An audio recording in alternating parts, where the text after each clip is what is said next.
Hariom everyone.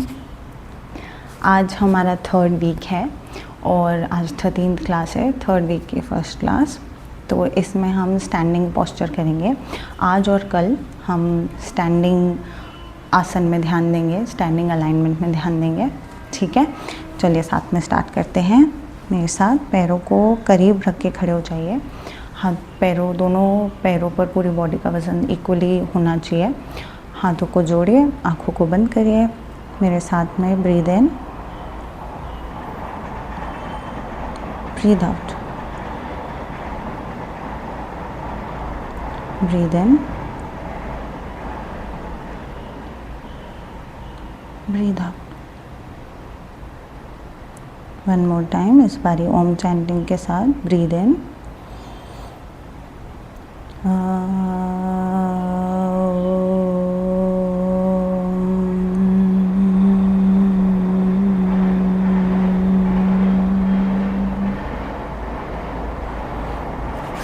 अपने हाथों को रब करिए, हाथों को अपनी आँखों पर रखिए, हाथों को फेस के सामने खोलिए और धीरे से अपनी आँखें खोलिए। हरिओम एवरीवन। तो आज का हमारा पहला आसन है, क्योंकि बेसिक बिगनर क्लास है, तो इस आसन का नाम है समस्थिति। इसमें मैं आपको सिखाऊंगी कि आपको खड़े कैसे होना है। ठीक है, जब भी हम किसी लाइन में खड़े होते हैं या कहीं पे भी स्ट्रेट खड़े होना होता है, तो स्कूल में तो हमें स्टैंड एट ईज, अटेंशन ऐसा सिखाते हैं ना। तो अटेंशन में पैर एकदम पास ले आते हैं, ईज में साइड में रख के से हिप निकाल के खड़े हो जाते हैं।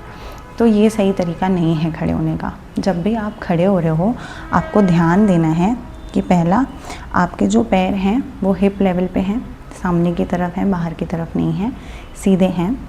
आपकी बॉडी स्ट्रेट है, घुटनों में थोड़ा सा माइक्रो बेंड है, ऐसे नहीं है पर एकदम तने हुए भी नहीं है, वो आपको ध्यान देना है। अगर आपके घुटने एकदम तने हुए हैं, मतलब आपके हाइपर एक्सटेंडेड नी है, और उसका ये मतलब है कि आप थोड़ा सा भी अगर धचका खा के गिरोगे या कुछ होगा तो सबसे पहले नी की लगेगी। तो इसके लिए आपको अवेयर रहना है कि आपके नीज एकदम ऐसे तने हुए नहीं हों, थोड़े से माइक्रो बेंड हो। ठीक है, तो वेट इक्वली डिस्ट्रीब्यूटेड, पैर बाहर की तरफ, बाहर नहीं सीधा, बाहर की तरफ नहीं, ऐसा स्ट्रेट, घुटने थोड़े से मुड़े हुए, body straight, shoulder round and back, और नेक स्ट्रेट। एक पॉइंट पकड़ लीजिए और आपको सिर्फ उसी को देखना है, अपनी दृष्टि उसी में रखनी है। जब आप शोल्डर बैक करके हाथ नीचे लेंगे तो आपको हाथ दोनों ऐसे ओपन रहने हैं, और आप उसको नीचे ऐसे रखिए जैसे कोई आपके हाथ, ऐसा फील करिए कि कोई हाथ आपके नीचे से नीचे तरफ खींच रहा है। ठीक है, आपको यहाँ पे अवेयरनेस के साथ ब्रीदिंग करनी है। तो चलिए मेरे साथ में हम 10 टाइम्स ब्रीदिंग करेंगे। ये हमारी बैलेंस और फोकस बनाने में बहुत हेल्प करेगा। ठीक है, तो चलिए साथ में breathe in, breathe out, breathe in, breathe out,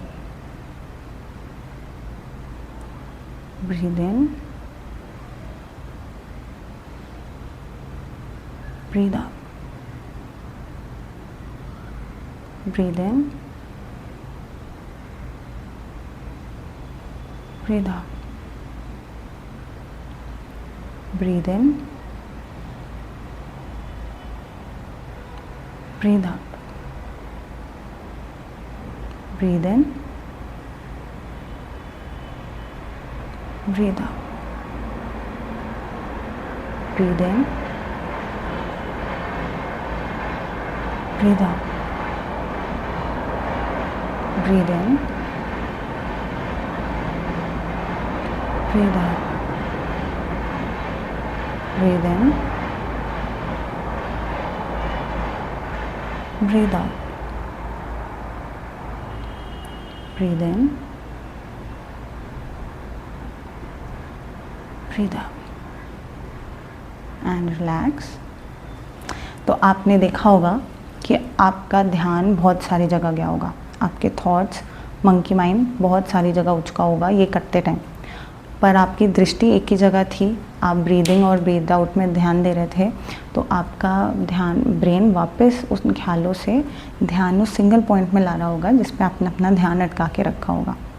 ठीक है, ये हमारे बैलेंस में और हमारे फोकस को शार्प करने में बहुत हेल्प करते हैं। ठीक है, चलिए दूसरा आसन है ताड़ासन। ताड़ासन में अगेन स्टार्टिंग पोजीशन सेम होगी, पैर सामने की तरफ, पैरों में थोड़ा डिस्टेंस, हाथों को इंटरलॉक करना है आपको, हाथों को सर के ऊपर लेके जाना है, ब्रीद इन करते हुए आपको ऊपर जाना है, ब्रीद आउट करते हुए आपको हाथों को नीचे लेके आना है। ठीक है, दृष्टि अगेन एक ही पॉइंट पर होनी चाहिए, इससे आपको बैलेंस बनाने में हेल्प मिलेगी, बॉडी के पूरे लिगामेंट्स को स्ट्रेच करने में हेल्प मिलेगी। आप जब अपने पंजों पे जाओगे तो आपका बैलेंस थोड़ा बिगड़ सकता है, पर आपकी दृष्टि एक ही जगह रहेगी तो बैलेंस सही बन जाएगा। आप ट्राई करिए, आप यहाँ पे जितनी देर रह सकते हैं उतनी देर रहिए। ठीक है, हम ये 5 बारी करेंगे, आराम से करेंगे, पर 5 बार हम जितनी देर पंजे पे खड़े हो सकते हैं हम उतनी देर खड़े रहेंगे। ठीक है, अगर और ऐसा है कि जब मैं ब्रीद इन करके ऊपर जा रही हूँ, ब्रीद इन करके यहाँ हूँ, तो इसका ये मतलब नहीं है यहाँ मुझे सांस रोकनी है, मैं यहाँ सांस छोड़ के नॉर्मल ब्रीदिंग कर सकती हूँ, क्योंकि मुझे ध्यान देना है कि मैं इस पोजीशन में ज़्यादा देर तक खड़ी हूँ। और फिर जब मुझे आसन से निकलना है तब मैं यहाँ ब्रीद इन करूँगी और ब्रीद आउट करते हुए नीचे आऊँगी। ठीक है, चलिए साथ में करते हैं 5 बारी। Breathe in, interlock your fingers, पंजे बाहर की तरफ, ब्रीद इन करते हुए अपने पंजों पर खड़े होइए,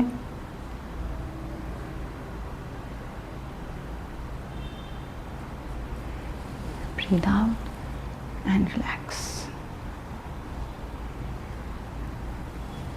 breathe in,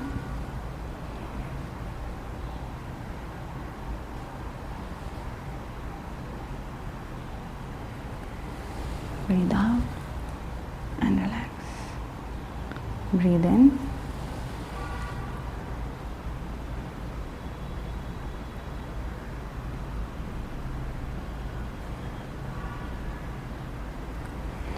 breathe out and relax। अगर आपको हाथ स्ट्रेच करने में प्रॉब्लम हो रही है तो हम इसको ब्रेक करके भी कर सकते हैं हाथों के मूवमेंट को। साथ में ब्रीद इन, आप उल्टा करके हेड पर लाइए, ब्रीद इन करके ऊपर ले जाइए, ब्रीद आउट, वापस हेड पर लाइए और नीचे। ठीक है, चलिए साथ में breathe in, stay here,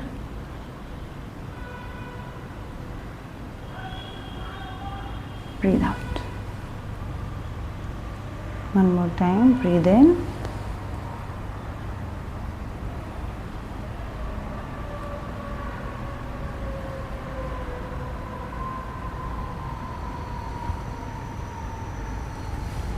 and breathe out। एक बारी और कर लेते हैं, ब्रीद इन,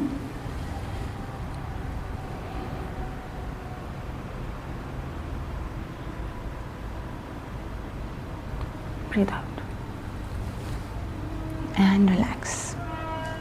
आपने देखा होगा जब आपकी दृष्टि एक ही जगह रहती है तो आपका बैलेंस बहुत अच्छे से बनता है, फोकस बहुत अच्छा होता है, और हमें बहुत ज़रूरी है हमारी बॉडी का बैलेंस बनाना, क्योंकि कई बार ऐसा होता है कि हमारा ध्यान कहीं और है, हम काम कुछ और कर रहे हैं, और अगर हम थोड़ा सा भी टिल्ट हुए तो हम बहुत जर्क हो जाता है हमारी बॉडी में, हम गिर जाते हैं एकदम से, कुछ लग जाती है।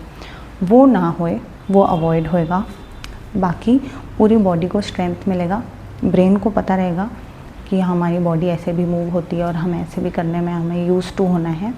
ठीक है, और जब हम जैसे किचन वगैरह या ऑफिस वगैरह या किसी लाइन में खड़े हैं, यहाँ तो मोस्टली मंदिरों की लाइन में खड़े रहते हैं, या कहीं भी स्टेशन में ट्रेन की लाइन के लिए, या जहाँ पे भी आप लाइन में खड़े हैं, तो आप ना नोटिस करते होगे, ध्यान देना, ऐसा अवेयर होना थोड़ा कि आप ना अपने बॉडी का वेट एक साइड टिल्ट कर देते हो, या इस साइड, जो भी आपका साइड अनलॉक है उस साइड टिल्ट कर देते हो, फिर आपकी बॉडी वैसे ही होने लग जाती है। और जब आपकी बॉडी वैसे ही होने लग जाती है तो फिर फिर उसे वापस लाने में थोड़ी प्रॉब्लम आ जाती है, फिर वो उस पोजीशन को ही कंफर्टेबल समझ के उसी पोजीशन में जाती है जब भी आप रिलैक्स होते हो। तो इसलिए आपको बहुत अवेयरनेस लानी है कि जब आप खड़े हो तो आपके दोनों पैरों में वज़न हो। आप ये करते हुए थक गए हो तो मैं ये नहीं बोलूँगी ऐसे ही खड़े रहो, तो आप थोड़े से पैर मोबिलिटी कर लो, थोड़ा चल के आ जाओ, थोड़े पैर ऊपर ऐसे लात मत मार लो, पर आप ऐसा टिल्ट होके बहुत देर तक ऐसे खड़े हैं, यूँ खड़े, ऐसे नहीं होना है सीधे खड़े होना है, दोनों पैरों में बैलेंस बनाना है। ठीक है, चलिए आज का तीसरा आसन करते हैं हम। इसमें अपने पैरों को थोड़ा शोल्डर के बाहर तरफ खोलिए, पंजे बाहर की तरफ होने चाहिए। ठीक है, हाथों को शोल्डर लेवल पे लेकर आइए, यहाँ पे ब्रीद इन करिए, ब्रीद आउट करते हुए ट्विस्ट करिए।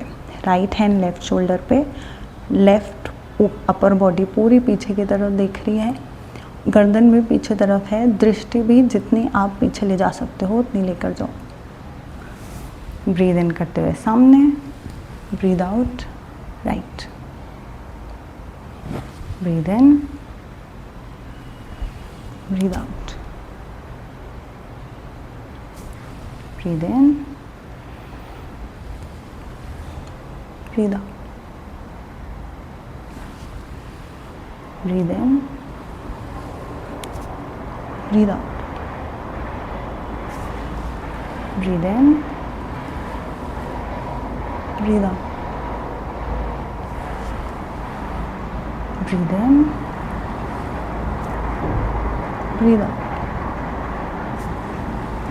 Breathe in, breathe out, breathe in, breathe out, breathe in, breathe out. अब मैं आप पीछे से भी देख लो कि मेरा दूसरा वाला हाथ कैसे जा रहा है। Breathe in, breathe out, breathe in, breathe out, breathe in, breathe out, breathe in, breathe out, breathe in, breathe out, breathe in, breathe out, breathe in, breathe out, breathe in, breathe out. One more time, breathe in, breathe out, breathe in and breathe out. Relax, relax होकर आप सीधे होइएगा, body को straight alignment में लाइएगा और relax.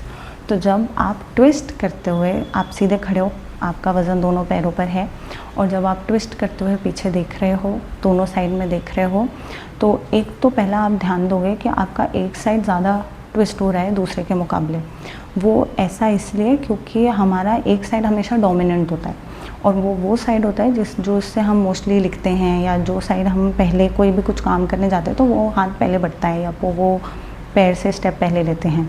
तो मेरा right side है, तो इसलिए मेरा राइट साइड डोमिनेंट है, तो मैं राइट साइड ज़्यादा ट्विस्ट करती हूँ।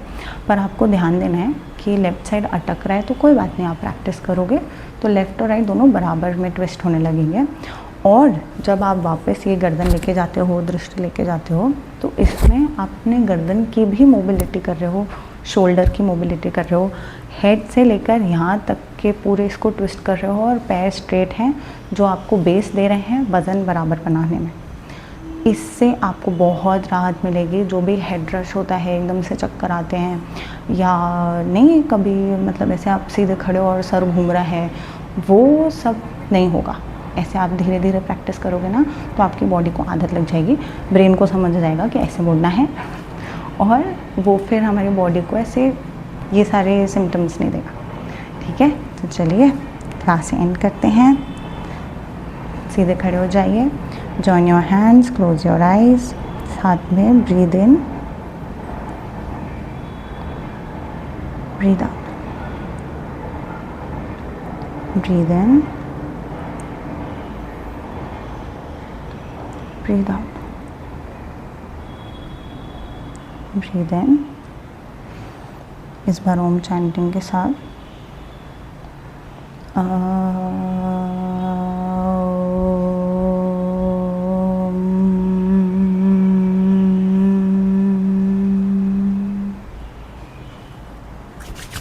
जेंटली अपने पाम्स रब करिए, अपने पाम्स को अपनी आँखों पर रखिए, हाथों को फेस के सामने खोलिए और धीरे से अपनी आँखें खोलिए। हरि ओम एवरीवन।